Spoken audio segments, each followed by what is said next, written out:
नमस्कार दोस्तों, स्वागत है हमारे YouTube चैनल में। दोस्तों UP triple S C PT class 20वां है। एएनएम फार्मासिस्ट लेखपाल अन्य भर्ती के लिए बहुत बढ़िया क्लास चल रही है। दोस्तों वीडियो को ज़्यादा से ज़्यादा शेयर करिएगा, चैनल पर नए तो सब्सक्राइब जरूर कर लीजिएगा और एक लाइक कर दीजिएगा। दोस्तों वीडियो अच्छा लगे तो शेयर करेंगे तो सभी दोस्तों तक, सभी भाई बहनों तक यह प्रैक्टिस सेट पहुँच जाएगा। बहुत कम समय बचा है दोस्तों, जितना भी समय बचा है आप लोग फटाफट रिवीजन कर लें। और मैं जो प्रश्न पूछे हुए हैं इसके पहले वही प्रश्न आप लोग को कराने जा रहा हूँ। चलिए दोस्तों प्रश्न की तरफ बढ़ते हैं, वीडियो को स्किप एकदम ना करिएगा। दोस्तों पहला प्रश्न इसमें जो है हिंदी से है, हिंदी पत्र लेखन और परिविज्ञान से है। गद्यांश दिया गया है, काव्यांश दिया गया है। इसी काव्यांश से 4 क्वेश्चन आपको करना रहेगा। बहुत अच्छे से पढ़कर ही दोस्तों उत्तर दीजिएगा, क्योंकि जो काव्यांश रहते हैं उसका प्रश्न का उत्तर गलत होना जो है असंभव रहता है। अगर आप अच्छे से पढ़ लेते हैं तो गलत एकदम नहीं होगा। क्वेश्चन नंबर 5 से हम आपको कराने जा रहे हैं। अन्वेषण का शुद्ध संधि विच्छेद कौन सा है दोस्तों? अन्वेषण का अनुधन ऐसा आपका चौथा हो जाएगा। नेक्स्ट क्वेश्चन, दिए गए प्रश्न दोस्तों इसको बैठाना है, आप जो है पढ़कर ही बैठा सकते हैं। हिंदी वर्णमाला में उस व्यंजन कौन से हैं? बहुत बढ़िया क्वेश्चन है दोस्तों। तो दोस्तों अभी इसके पहले फिर से रिपीट होने लगा था, उसके लिए सॉरी जो है। यह दोस्तों आपका यहाँ से है 20वां प्रैक्टिस सेट। निम्नलिखित में से किसको साहित्य अकादमी पुरस्कार मिला? तो साहित्य अकादमी पुरस्कार दोस्तों किसको मिला है? नामवर सिंह को मिला है। ऑप्शन पहला हो जाएगा। वह बहुत मधुर गाता है, बहुत मधुर की बात हो रही तो इसमें से शब्द का चयन कीजिए। प्रविशेषण शब्द, तो बहुत आपका ऑप्शन ये हो जाएगा। निम्नलिखित में से कौन अष्टछाप का कवि है? अष्टछाप कवि की बात हो रही तो सूरदास जी जो है यह अष्टछाप कवि हैं। निम्नलिखित में कौन सी पुस्तक प्रेमचंद द्वारा नहीं लिखी गई है? तो कौन सी नहीं लिखी गई है दोस्तों? ध्रुव स्वामिनी जो है ये जयशंकर प्रसाद जी का है, यह नहीं लिखे गए हैं। कायाकल्प, रंगभूमि, कर्मभूमि यह लिखे हैं। अब देखिए दोस्तों इसमें त्रुटि खोजना है आपको, किसमें त्रुटि है तो आपको पढ़ने के बाद ही पता चलेगा। क्वेश्चन नंबर 5 छठे चलते हैं। परिणामवाचक क्रिया विशेषण अव्यय का अव्यय क्या है इसमें पूछ रहा है। क्वेश्चन नंबर 6 अत्यंत जो है दोस्तों देखिए परिणामवाचक क्रिया विशेषण अव्यय है। प्रश्न 1 से इसमें बैठाना है दोस्तों। 7वें प्रश्न में आपको जो है पढ़ने के बाद ही बैठा पाएंगे, एक एक शब्द पढ़ेंगे तभी आपको समझ में आएगा। देखिए दोस्तों इसमें दिया है, क्वेश्चन नंबर 8 से चलते हैं हम। पत्थर का पर्यायवाची नहीं है, तो पत्थर का पर्यायवाची कौन सा नहीं है दोस्तों? देखिए पाहन, उपल, पाषाणीय है, लेकिन उरक जो है पत्थर का पर्यायवाची नहीं है। दो समानार्थी शब्दों की पुनरुक्ति के बीच में किस विराम चिन्ह का प्रयोग होता है? तो किसका प्रयोग किया जाता है दोस्तों? योजक का प्रयोग किया जाता है। दो समानार्थी शब्द होते हैं तो पुनरुक्ति जैसे बीच में नहीं कर देते हैं उसको हम योजक कहते हैं। शब्द युग्म के सही अर्थ भेद का चयन कीजिए। इसमें देखिए कमल और बादल, देखिए दोस्तों यही होगा अम्बुज और अम्बुद। अम्बुज मीन्स कमल होता है, अम्बुद मीन्स बादल होता है। 11वां क्वेश्चन है दोस्तों, इसमें कह रहा है आपको भरना रहेगा। यदि इस रोग को आरंभ में ही काबू ना किया गया होता तो यह संक्रामक हो सकता था। ऑप्शन पहला हो जाएगा। आज के वैज्ञानिक नए नए, देखिए नए नए की बात आ रही है यहाँ पे, नए नए आविष्कारों द्वारा हमारे जीवन को सुखमय बना रहे हैं। 13-14 में जो पूछा गया है दोस्तों इसमें से विकल्प गलत है, उस सब शब्द का अर्थ नहीं है, वह आपको चयन करना है। भाव, क्वेश्चन नंबर 13, भाव का अर्थ जो होता है दर होता है, अभिप्राय होता है, विचार होता है, लेकिन भावन नहीं होता है। तक्षक, तो तक्षक का देखिए दोस्तों बढ़ई होता है, सूत्रधार होता है, और विश्वकर्मा होता है तक्षक का, लेकिन शिलान्यास जो होता है यही आपका नहीं होगा। क्वेश्चन नंबर 15, ज्ञानपीठ पुरस्कार किस भाषा से संबंधित है?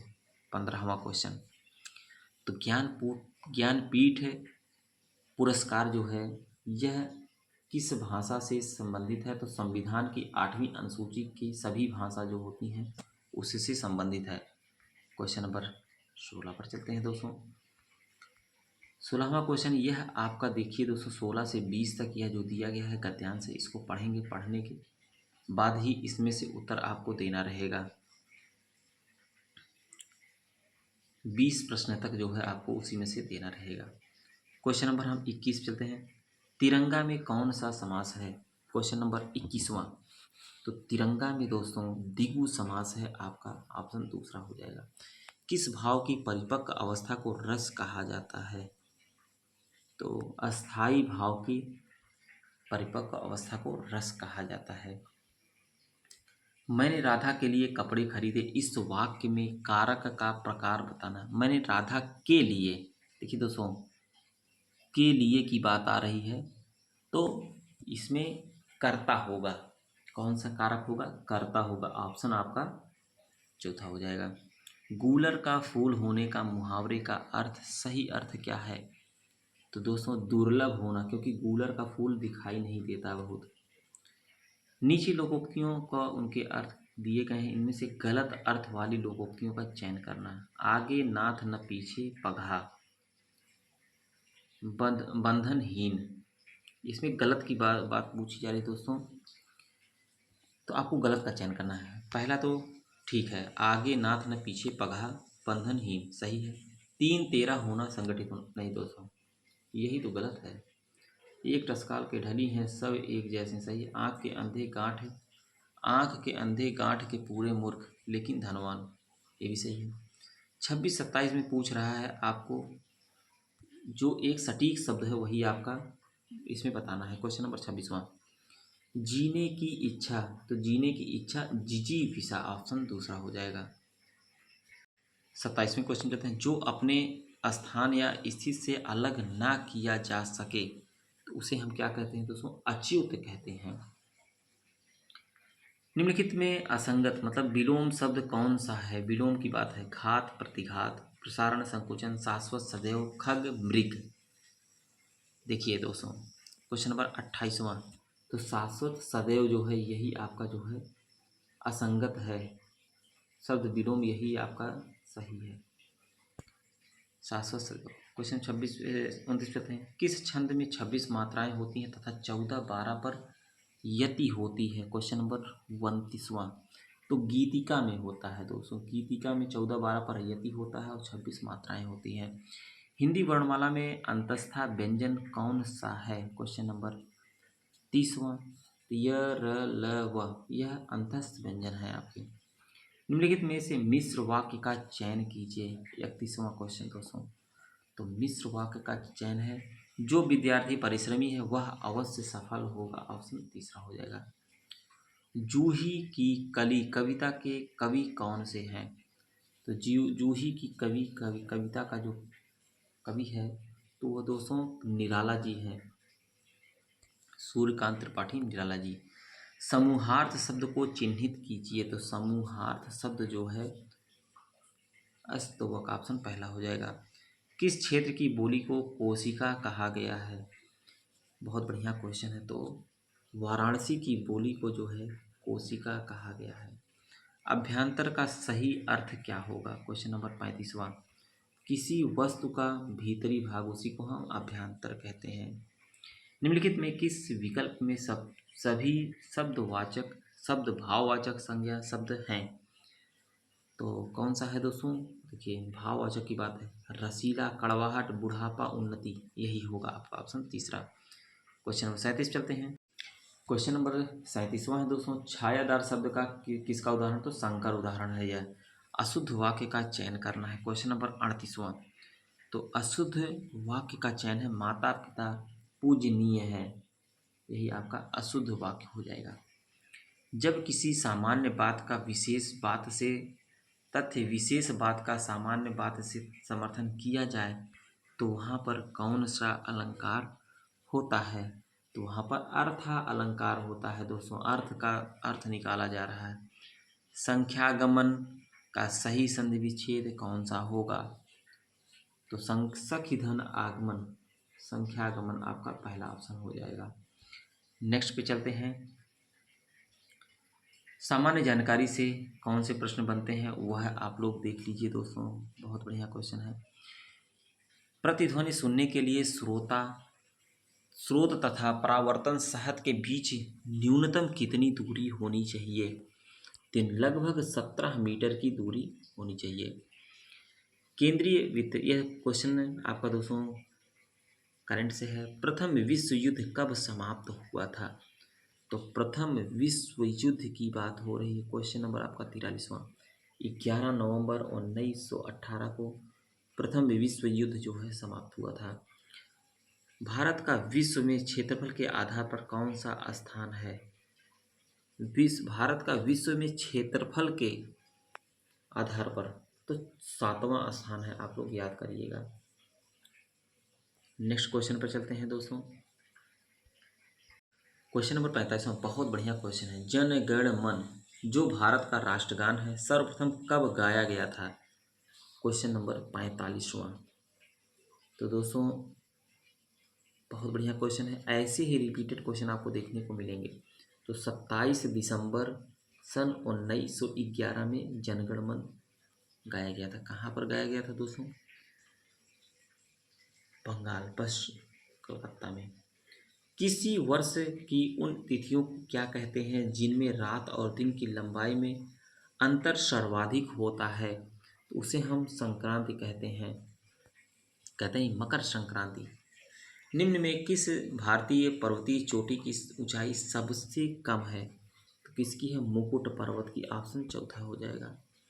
निम्नलिखित में से क्या नागरिक समाज के रूप में नहीं माना जाता है? विधानमंडल आपका चौथा ऑप्शन हो जाएगा। कंप्यूटर प्रणाली के अंतर्गत डाटा हस्तांतरण मतलब डाटा ट्रांसमिशन की आवृत्ति सीमा को क्या कहते हैं?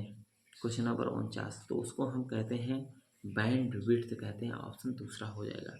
बाइनरी संख्या का दशमलव समतुल्य क्या होगा? Question number 50। तो आपका 1807 होगा।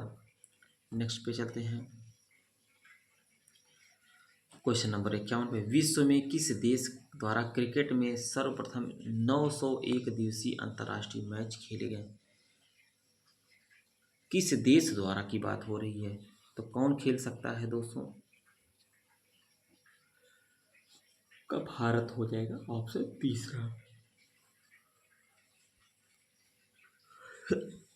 नेक्स्ट क्वेश्चन चलते हैं। भारत में किस राज्य द्वारा सर्वप्रथम जीएसटी की पुष्टि की गई? तो जीएसटी की पुष्टि कब की गई थी दोस्तों? असम में की गई थी सबसे पहले। नेक्स्ट क्वेश्चन करते हैं। भारत में किस राज्य में सर्वप्रथम ट्विटर सेवा योजना आरंभ की गई थी? Question number 53। यह ट्विटर सेवा योजना उत्तर प्रदेश में किया गया था। नेक्स्ट क्वेश्चन पर चलते हैं दोस्तों। जो करंट के क्वेश्चन रहेंगे वह हम छोड़ देते हैं। निम्नलिखित में से किस प्रदेश के मध्य आयु न्यूनतम है? मध्य आयु की बात हो रही है, उत्तर प्रदेश है। कबड्डी विश्व, यह भी करंट का क्वेश्चन है। विश्व का चौथा सबसे बड़ा महाद्वीप कौन सा है? 57वां क्वेश्चन। तो दक्षिण अमेरिका जो है विश्व का सबसे बड़ा महाद्वीप है। वायुमंडल में लगभग कितने प्रतिशत नाइट्रोजन होती है? तो लगभग दोस्तों लगभग की बात हो रही है 78 से 79% आपको देखने को मिलेगा। भारत सरकार द्वारा दिया जाने वाला तृतीय उच्चतम नागरिक पुरस्कार कौन सा है? Question number 59। तो पद्म भूषण जो है दोस्तों यही आपका हो जाएगा। विश्व साक्षरता दिवस कब मनाया जाता है? तो विश्व साक्षरता दिवस दोस्तों आपका 8 सितंबर को मनाया जाता है। नमामि गंगे योजना के अंतर्गत भारतीय प्रौद्योगिकी संस्थान कानपुर द्वारा कितने गांव को गोद लिया गया? तो इसमें 4 गांव को गोद लिया गया था। ऑप्शन पहला हो जाएगा। एक अक्षांश डिग्री लैटिट्यूड कितने किलोमीटर को दर्शाता है? तो कितने किलोमीटर को दर्शाता है दोस्तों? नहीं, इसमें दोस्तों 61 का 5 होगा क्योंकि 5 गांव लिया गया था उस समय, 4 नहीं 5 गांव। अब देखिए क्वेश्चन नंबर 62 पर चलते हैं। एक अक्षांश डिग्री कितने किलोमीटर को दर्शाता है? तो एक अक्षांश जो है 111 किलोमीटर को दर्शाता है। इनकलाब जिंदाबाद का नारा किसने दिया था? ऐसे ही रिपीटेड क्वेश्चन देखने को मिलेंगे दोस्तों। नारा किसने दिया था? इनकलाब बोलने की बात नहीं हो रही है दोस्तों। क्वेश्चन नंबर 63वां। दिया था किसने? हसरत मोहानी ने दिया था। भारत सरकार का मुख्य विधि अधिकारी कौन होता है? तो मुख्य विधि अधिकारी जो है दोस्तों महान्यायवादी होते हैं। ऑप्शन चौथा हो जाएगा। नेक्स्ट पे चलते हैं। क्वेश्चन नंबर 65, निम्नलिखित में से क्या पंचायती राज संस्था नहीं है? तो इसमें से कौन सा नहीं है? ग्राम सहकारी संस्था, ऑप्शन चौथा हो जाएगा। कंप्यूटर प्रणाली में निम्नलिखित में से सबसे अधिक संग्रह क्षमता किसकी होती है? तो किसकी होती है दोस्तों? टेराबाइट की होती है सबसे ज़्यादा। इंटरनेट पर कंप्यूटर की पहचान किस प्रकार निश्चित होती है? तो आईपी एड्रेस से ही निश्चित होती है। नेक्स्ट चलते हैं, कंप्यूटर प्रणाली में निम्नलिखित में से कौन सा एक ऑपरेटिंग सिस्टम नहीं है? तो ऑपरेटिंग सिस्टम इसमें से एक कौन सा नहीं दोस्तों? एमएस ऑफिस जो है ऑपरेटिंग सिस्टम नहीं है। मानव शरीर में रक्त का आयतन शरीर के भार का लगभग कितना होता है? भार नहीं दोस्तों, भार हो गया। मानव शरीर में रक्त का आयतन शरीर के भार का लगभग कितने प्रतिशत होता है? 69वां क्वेश्चन है। तो दोस्तों लगभग 7% होता है। अभी पढ़ाए थे 7 से 8। क्वेश्चन नंबर 70 पर चलते हैं, भारत देश का विश्व धरोहर स्थल में संख्या के आधार पर कौन सा स्थान है? क्वेश्चन नंबर 70वां, तो यह 7वां स्थान है दोस्तों। दोस्तों सामान्य बुद्धि परीक्षण और मैथ के लिए के क्लास प्रयागराज सब्सक्राइब करें। नेक्स्ट क्वेश्चन की तरफ बढ़ते हैं। उत्तर प्रदेश में किस स्थल को रामसर स्थल के रूप में नामित किया गया है? तो किसको किया गया है दोस्तों? पार्वती आरंग को किया गया है। नेक्स्ट चलते हैं, सामान्य ज्ञान का ही क्वेश्चन है दोस्तों। बेराइट तथा एंडालुसाइट उत्तर प्रदेश के किस जिले में पाया जाता है? तो यह पाया जाता है सोनभद्र में पाया जाता है दोस्तों। ऑप्शन तीसरा हो जाएगा। नेक्स्ट कहते हैं, निम्नलिखित में से बाघों के संरक्षण में संबंधित कौन सा स्थल उत्तर प्रदेश में स्थित है? तो यह दोस्तों बाघों के लिए अमनगढ़ है। आपका ऑप्शन दूसरा हो जाएगा। बुद्ध ने अपना पहला धर्मोपदेश देते हुए अपने मत की आधारशिला रखी थी। तो कहाँ पर रखी थी दोस्तों? सारनाथ में। ऑप्शन आपका चौथा हो जाएगा। निम्नलिखित में से किस मुगल सम्राट द्वारा आगरा के किले का निर्माण किया गया था? तो अकबर के द्वारा किया गया था। 2011 की जनगणना के अनुसार जनसंख्या के संबंध में उत्तर प्रदेश का कौन सा जिला सबसे बड़ा जिला रहा दोस्तों? तो वह इलाहाबाद। नेक्स्ट पे चलते हैं, प्राचीन पुरुषों द्वारा चाक में बनाए गए चित्र अथवा गहरे लाल रंग के चित्र उत्तर प्रदेश के जिले में अत्यधिक मात्रा में पाए जाते हैं। तो कहाँ पर पाए जाते हैं दोस्तों? मिर्जापुर में पाए जाते हैं। क्वेश्चन नंबर 33, वर्ष 1857 के विद्रोह में कानपुर के नेता कौन थे? तो कानपुर के नेता नाना साहब रहे दोस्तों। निम्नलिखित में से कौन से राष्ट्रीय नेता poverty and un British rule in India के लेखक हैं? तो कौन रहे दोस्तों? दादा भाई नौरोजी। ऑप्शन चौथा हो जाएगा, तीसरा हो जाएगा। 1881 में केसरी अखबार की स्थापना किसने की थी? तो यह बाल गंगाधर तिलक ने केसरी अखबार की स्थापना की थी। नेक्स्ट क्वेश्चन चलते हैं, क्वेश्चन नंबर 36वां है। 36वां में क्या पूछ रहा है दोस्तों? वर्ष 1904 में किसने क्रांतिकारी के गोपनीय समिति के रूप में अभिनव भारत का आयोजन किया था? तो किसने किया था दोस्तों? वीडी सावरकर ने। क्रांतिकारी को गोपनीयता जो है वीडी सावरकर ने ही किया था। वर्ष 1905 में बंगाल के विभाजन के दौरान भारत के वायसराय कौन थे? रिपीटेड क्वेश्चन है दोस्तों। तो लॉर्ड कर्जन जो है, विभाजन कर्जन, याद रखिएगा। निम्नलिखित में किस क्रांतिकारी द्वारा the philosophy of the bomb नामक प्रसिद्ध लेखक लिखा गया? तो किसके द्वारा? भगवती चरण बोहरा के द्वारा। क्वेश्चन 39, निम्नलिखित में से किस ब्रिटिश मिशन योजना के पाकिस्तान की मांग को अमान्य कर दिया था दोस्तों? तो किसने किया था? कैबिनेट मिशन ने जो है। नेक्स्ट क्वेश्चन पर चलते हैं, क्वेश्चन नंबर आपका 40वां है। 40वें में क्या पूछ रहा है दोस्तों? किसने घोषणा की थी कि 30 जून 1948 तक ब्रिटिश द्वारा भारत को स्वतंत्र प्रदान कर दिया जाएगा? तो क्लीमेंट एटली ने ही कहा था। आपका ऑप्शन चौथा हो जाएगा। निम्नलिखित में से क्या 10 डिग्री चैनल से अलग किए गए हैं? तो अंडमान और निकोबार द्वीप समूह को जो है 10 डिग्री चैनल से अलग कर दिया गया है। निम्नलिखित में कौन सा पर्वतीय दर्रा उत्तराखंड में स्थित नहीं है? 42वां। सी सीपीकी ला जो दोस्तों यही नहीं है आपका, बाकी जो है सब कुछ है। नेक्स्ट पे चलते हैं। निम्नलिखित में से कौन सा विकल्प भारतीय प्रायद्वीप के पश्चिम ओर बहने वाली दूसरी सबसे बड़ी नदी है? तो दोस्तों यह नर्मदा नदी है। नेक्स्ट चलते हैं। चेंचू कबीले के लोग जो अधिकतम शिकार तथा जंगली उत्पादों की बिक्री पर निर्भर हैं, कहाँ पर पाए जाते हैं? 44वां क्वेश्चन दोस्तों। तो वह कहाँ पर पाए जाते हैं? यह आंध्र प्रदेश में पाए जाते हैं चेंचू कबाल जो है कबीले। मरयूर गुड़ को हाल ही में भौगोलिक संकेत पंजीकरण प्रदान किया गया। मरयूर भारत के किस राज्य में स्थित है? तो मरयूर जो है आपकी यह केरल में है दोस्तों, ऑप्शन पहला हो जाएगा। क्वेश्चन नंबर 46 पर चलते हैं। क्वेश्चन नंबर 46वां बहुत बढ़िया क्वेश्चन है। भारत में प्रथम महिला पुलिस स्टेशन का उद्घाटन किया गया था, तो कहाँ पर किया गया था? तो दोस्तों यह आपका कोझिकोड में किया गया था। नेक्स्ट क्वेश्चन चलते हैं।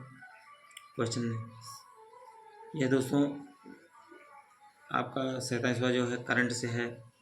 निम्नलिखित में से कौन सी भूमि किसी भी देश के स्वामित्व में नहीं है?